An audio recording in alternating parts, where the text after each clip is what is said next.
গতকালকে আপনারা জানেন যে আমাদের প্যানেলেরই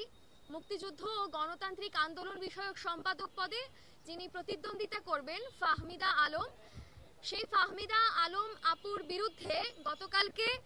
আলী হোসেন নামে 2020-21 সেশনের সমাজবিজ্ঞান বিভাগের একজন শিক্ষার্থী, যিনি শহীদ সার্জেন্ট জহুরুল হক হলের একজন শিক্ষার্থী, তিনি ফেসবুকে বিকাল 4:30টার দিকে ওপেনলি গণধর্ষণের পদযাত্রা করার মতো একটা হুমকি দেন এবং ফেসবুকে ওপেনে সবাইকে সেই বক্তব্যে তিনি বলেন যে তাকে গণধর্ষণের জন্য পদযাত্রা করা উচিত এবং এই ধরনের